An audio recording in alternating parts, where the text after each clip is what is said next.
লগা ৰাস্তা হয় এইটো ৰাতিপুৱা 6টা বজাৰ পৰা আৰম্ভ কৰিছিলোঁ ইয়াত আহি পাইছোঁ 7:30 বাজি গৈছে ইয়াত আহি পাওঁতে হেল্ল' হেল্ল' হেল্ল' লাষ্ট ভিডিঅ'টো আপোনালোকক দেখুৱাইছিলোঁ মই চনকা ইকো কেম্পটো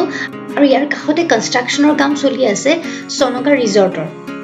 গতিকে আহক আজি ব্লগটো ষ্টাৰ্ট কৰোঁ আমি এতিয়া চনকা গাঁৱৰ মাজে মাজে সৌ পাহাৰটোলৈ যাবলৈ ওলাইছোঁ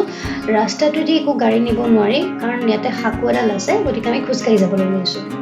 দুইফালে দুটা ডাঙৰ ডাঙৰ পাহাৰ আৰু এটা চাইডে বিশাল ব্ৰহ্মপুত্ৰৰ মাজত অৱস্থিত এই চনকা গাঁওখন এতিয়া লাহে লাহে উন্নয়ন হ'বলৈ লৈছে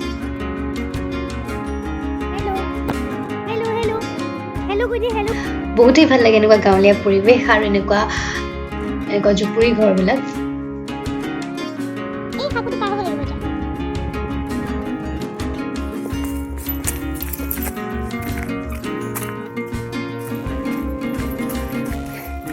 ডাঙৰ শিলৰ মাজে মাজে সৰু সৰু ৰাস্তা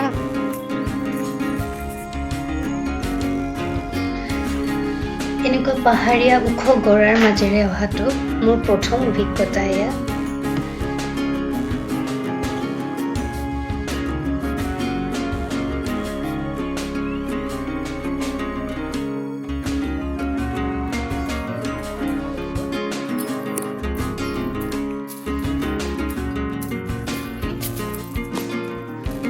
বহুত ভয় লগা ৰাস্তা হয় এইটো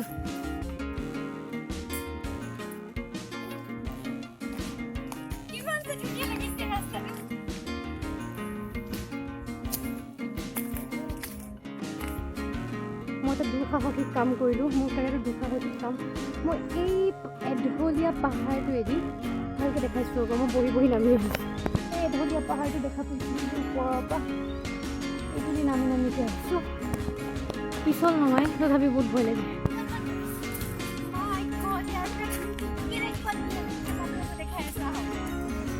ইয়াৰ পৰা নাৱেৰে এটা গণেশ মন্দিৰলৈ যোৱাৰ ব্যৱস্থা আছে কিন্তু তালৈ আমাৰ যোৱা নহ'ল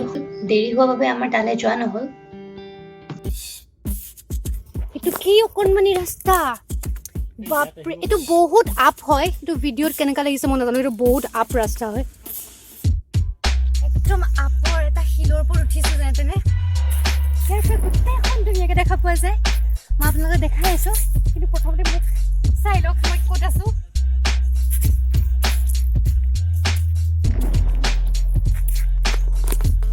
মই এইটো সেই সৰু লুংলুঙীয়া ৰাস্তাটো আহি এই পাহাৰটো তেনেকৈ উঠি আহিছোঁ এইটো বহুত ট্ৰিক কৰি উঠি আহিব লগা হৈছে ৰছী নহয় কাপোৰ বান্ধি পেলাই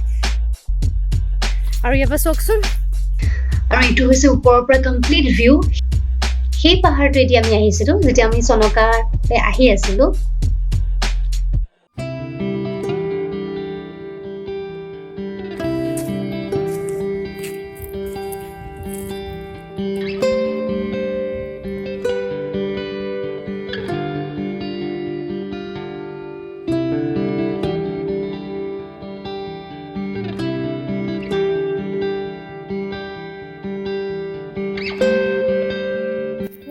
আপ যাব নোৱাৰি ইয়াৰ পৰা আৰু সেই ডাউনলৈ যাব লাগিব ডাউনলৈ গৈ গৈ আমি আকৌ সেই তললৈ পামগৈ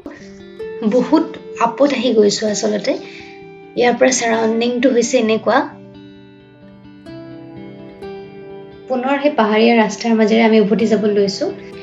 ইয়াত শিলটোৱে হৈছে এটা ৰাস্তা নে শিলৰ ওপৰে ওপৰে ৰাস্তাটো আছে এইখিনি জেগা অকণমান ডেঞ্জাৰ হয় ধৰি ধৰি যাব লাগিব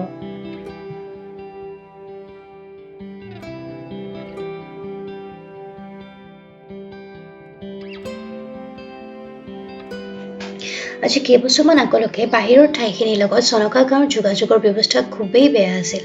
আৰু আজি ইয়াৰ প্ৰতিঘৰ মানুহৰ যেতিয়া ছ'লাৰ প্লেটবিলাক দেখা পাইছোঁ তেতিয়া দেখি ভাল লাগিছে আৰু গম পাইছোঁ যে এই ঠাইখন ডেভেলপ হ'বলৈ লৈছে ৰাতিপুৱা 6টা বজাৰ পৰা আৰম্ভ কৰিছিলোঁ ইয়াত আহি পাইছিলোঁ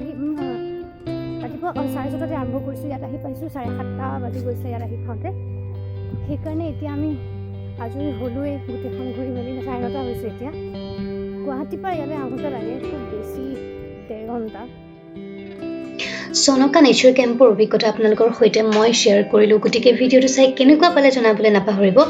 আৰু যদি মোৰ ভিডিঅ'বোৰ চাই ভাল পাইছে তেনেহ'লে মোৰ চেনেলটো ছাবস্ক্ৰাইব কৰিব আৰু লগতে কমেণ্ট কৰিব আপোনালোকৰ মতামত জনাব